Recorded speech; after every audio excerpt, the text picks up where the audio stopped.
김철근 개혁신당 사무총장 그리고 김진욱 전 민주당 대변인 두 분 나오셨습니다. 어서 오십시오. 네, 안녕하십니까.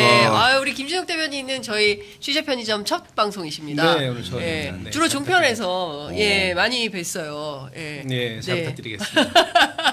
저희가 처음 나오신 분들께는 시청자분들께 간단한 인사 말씀 부탁드리고 있는데 저 카메라 보시고 네, 안녕하세요. 예, 장윤선의 취재 편의점에 처음 출연하게 된 김진욱입니다. 예, 저는 문재인 정부 청와대에서 행정관 했고요. 또 교육부 장관, 정책부 장관 했고 민주당에서 그 대변인을 역임했었던 참 하나 더 있었네. 네. 가장 최근에 경기도 대변인까지 했었던 김진욱입니다. 반갑습니다. 예, 함께해 주셔서 너무 감사드립니다. 저희가 앞으로도 종종 모실 수 있기를 악망합니다. 불러봐 주십시오. 네. 두 분은 원래 잘 알고 계시죠? 얼굴 많이 봤죠. 얼굴만? 네. 텔레비전에서? 예전에 또 저기 송영길 대표하고 이준석 대표하고 굉장히 가깝게 지내시고 토론하실 때 늘 좀 자주 뵀었던 기억이 있습니다. 네. 그렇구나. 이제 그 송영길 대표 시절, 이준석 대표 시절, 그 당직자로서 두 분이 서로 소통하셨던 그런 사이다. 알겠습니다. 오늘 두 분의 합이 어떤지 제가 좀 보도록 하겠습니다. 잘 부탁드리겠습니다. 지금 보면 이게 어제 혹시 보셨습니까? 서울의 소리 보도 보고 김대남 행정관하고 저하고 마음이 같구나. 저는 그 연설한 거 있잖아요. 50분 혼자서 막 읽었던 거. 그 왜 혼자 그렇게 읽고 있냐 기자들이 엄청 비판을 했었는데 대통령실 행정관들도 답답해하고 있었구나. 제가 그런 생각이 좀 들었습니다. 어제 공개된 김대남 행정관의 목소리 어떻게 보셨습니까? 김진욱 대변인부터 하시겠습니다. 좀 되게 흥미롭고 재미있게 봤습니다. 저 역시 또 청와대에서 저도 한 2년 가까이 근무했었던 입장이었기 때문에 청와대 출신들, 지금의 대통령실 출신들이 어떻게 그 상황을 인식하고 있을까? 저는 그런 부분을 좀 중점적으로 해서 봤는데 확실히 그 안에서 얘기하는 것과 밖에 나와서 얘기하는 것은 사람들이 달라지더라. 네. 아마 밖에서 나와서 얘기하는 것들이 보다 민심에 가까운 그런 얘기들이 아니었을까라는 생각이 들고 그분들도 안에서야 아무 말도 못하지만 밖에 나오면 자유롭게 본인들의 생각을 얘기할 수 있었던 그런 게 아니었나 하는 생각이 들더라고요. 네, 김철근 총장님 어떻게 보셨어요? 사실에 부합한 얘기를 했겠죠. 물론 본인이 나와서 선거운동 과정에서 본인이 불이익이나 이런 게 좀 있다고 생각을 해서 약간의 본인 사감이 좀 있을 수도 있겠지만 상당 부분은 사실에 부합한 여러 얘기들이 나왔던 게 아닌가 이런 생각이 들고요. 네. 사실 이제 이런 증언들이 꽤 나올 건데 핵심은 여사의 목소리, 여사의 녹취록, 대통령의 목소리, 대통령의 녹취록이겠죠. 그것도 나온다고 해요. 조만간. 저는 그것이 굉장히 결정적인 상황이 될 거라고. 그게 스모킹 건이 될 거다. 결정적인 것이 될 거라고 보는데 이건 제 3자의 증언이잖아요. 증언인데 그 증언을 들어보더라도 대통령실에 근무했던 사람이기 때문에 상당히 신빙성이 있을 수 있다. 단 그가 지금 그 공천 신청을 했고 예비후보로 뛰었던 사람으로서 일정의 사감이 있을 수 있다. 그런 부분은 조금 가감해서 보더라도 상당히 사실에 근거한 얘기들이다 이렇게 보여집니다. 네. 아니 근데 그 이명수 기자는 정말 마력이 있나 봐요. 그 김건희 여사도 동생 이렇게 전화를 받았는데 이분도 아우님 뭐 이러면서 이제 전화를 쭉 받으면서 얘기를 하는데 몇 가지 중요한 포인트가 있는데 한동훈 당대표 출마했던 그 얼마 전에 있었던 7.23 전당대회에서 실제로 한 대표가 이건 좀 확인이 필요할 것 같은데 전체 70억 여론조사 예산 가운데 2회 정도를 본인 인지도 조사를 했다. 대선 출마 관련해서.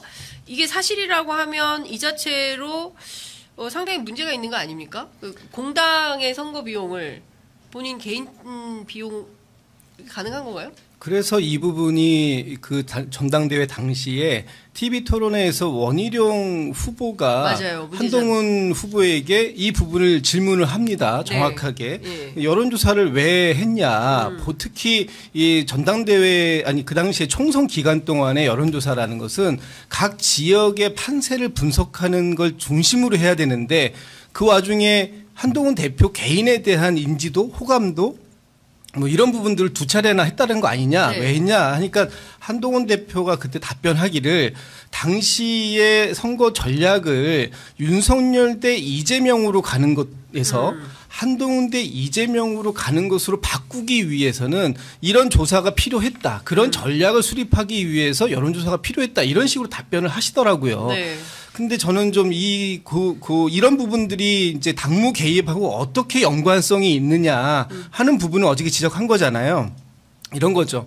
전당대회 때 여의도 연구소에서 여론조사, 그 많은 여론조사를 한 중에 2건이 한동훈 대표와 그 당시 비대위원장과 관련이 있었다라는 것을 정확하게 알고 네. 이걸 김대남 전 행정관이 이명수 기자에게 소스를 줍니다. 야, 너 그거 취재해봐 이런 거. 야, 그때 이런 일이 있었으니까 네. 이거 좀 취재해서 기사를 좀 써주면 네. 도움이 될 것 같아. 네. 라고 하니까 실제 이명수 기자가 이걸 기사로 써요. 쓰잖아요. 네. 쓰고 나서 며칠 뒤에 이게 이제 TV 토론회에서 실제 원희룡 후보가 이거를 가지고 질문을 하는 이 상황까지 연결이 되는데 네. 이 상황이 결국은 어떤 이 대통령실에서 소스가 나와서 이것이 전당대회까지 활용이 된 그래서 당무가 개입된 거 당무 개입이다 네. 이런 주장인데 여의도 연구소에서 정확하게 그 얼마만큼의 돈을 가지고